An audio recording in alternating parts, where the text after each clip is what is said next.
परिचय। वह कौन सा एक पदार्थ है जिसके बगैर पृथ्वी पर जीवन असंभव हो जाएगा? हाँ, जल। पौधे जल के अभाव में मुरझाकर मृत हो जाएंगे। पशु और मनुष्य जब कम पानी पीते हैं तो उन्हें निर्जलीकरण की समस्या से परेशान होना पड़ता है।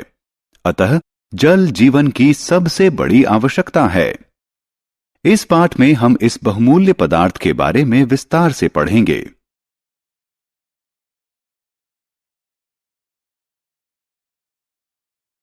उद्देश्य। इस पाठ के अंत में आप निम्न करने में सक्षम हो जाएंगे: जल के बारे में कुछ सामान्य तथ्य बताने में, जल के गुण बताने में, जल के उपयोग बताने में, जल चक्र की अवधारणा का वर्णन करने में।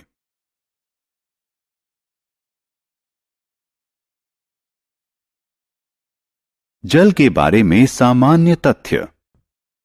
जल सभी सजीव प्राणियों, पादप, पशु, मनुष्य और अन्य जीवों के अस्तित्व के लिए जरूरी है। यह नदी, तालाब, समुद्र और धारा के रूप में पृथ्वी के 70% हिस्से में मौजूद है और इसी कारण धरती अंतरिक्ष से दिखने पर नीली दिखाई देती है। दरअसल जल की प्रचुरता के कारण पृथ्वी को नीले ग्रह का खिताब मिला है।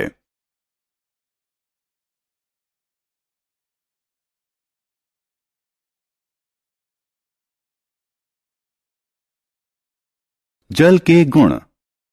जल स्वादहीन, गंधहीन और रंगहीन होता है। यह बहुत से पदार्थों को घुला देता है, इसलिए इसे सार्वत्रिक विलायक कहते हैं। यह प्रकृति में 3 अवस्थाओं, ठोस, द्रव्य और गैस में पाया जाता है।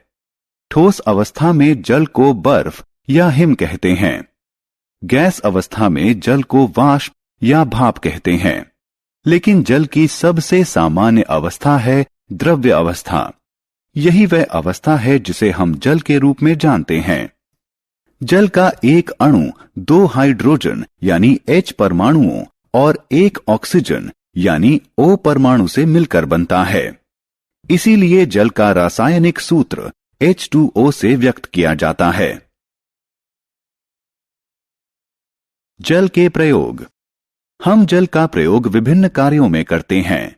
औसतन एक मनुष्य अपने जीवन काल में 60,000 से 80,000 लीटर तक जल खर्च करता है।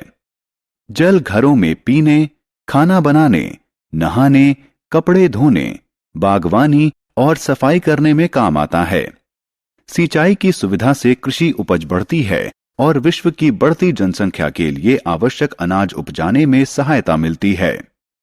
सिंचाई मौसम के उतार चढ़ाव के समय में सुरक्षा का काम करती है। जल का प्रयोग उद्योगों में भी शीतलन की प्रक्रिया में होता है। यह बहुत से उद्योगों में विलायक के रूप में काम करता है। इसका उपयोग बिजली उत्पादन में भी होता है। इसके अतिरिक्त मनोरंजन गतिविधियों जैसे तैराकी, मछली पकड़ना, नौका दौड़ एवं दूसरी जल क्रीड़ाओं में जल का उपयोग होता है।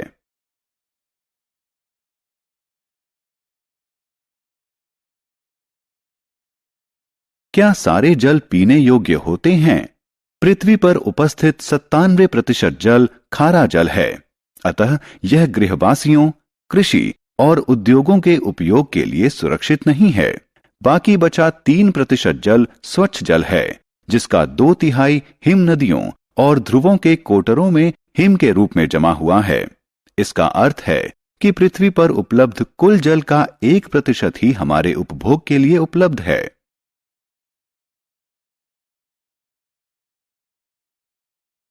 जल चारों तरफ परिवहन कैसे करता है? क्या आप कभी इस बात पर चकित होते हैं कि सजीवों द्वारा पृथ्वी पर हजारों सालों से जल की खपत के बाद भी जल का संतुलन किस तरह बना हुआ है? यह जल चक्र के माध्यम से संभव होता है। जल का द्रव से गैस और फिर गैस से पुनः द्रव्य बनने की दोहराव प्रक्रिया को जल चक्र कहते हैं। जल चक्र के 4 निम्न प्रमुख चरण हैं: वाष्पीकरण, संघनन, अवक्षेपण और संग्रहण।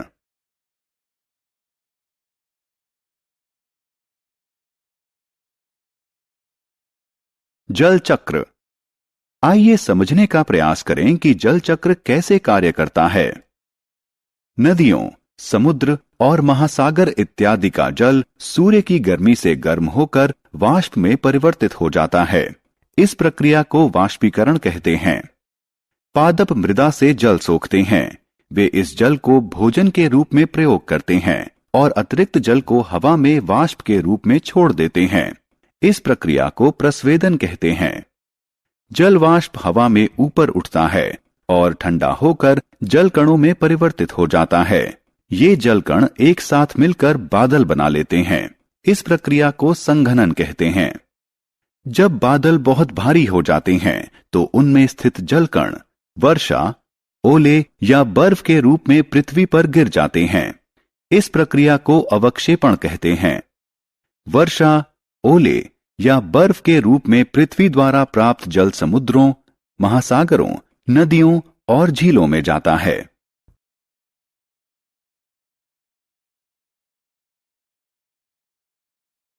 सारांश। आइए हमने जो कुछ सीखा है उसे संक्षेप में दोहराएं। जल जीवन के लिए आवश्यक है। जल वाष्प, वाष्पीकरण और प्रस्वेदन द्वारा वायु में मिल जाता है। जल वाष्प छोटे जल कण बनाने के लिए वायु में संघनित हो जाते हैं जो बादल की तरह नजर आते हैं।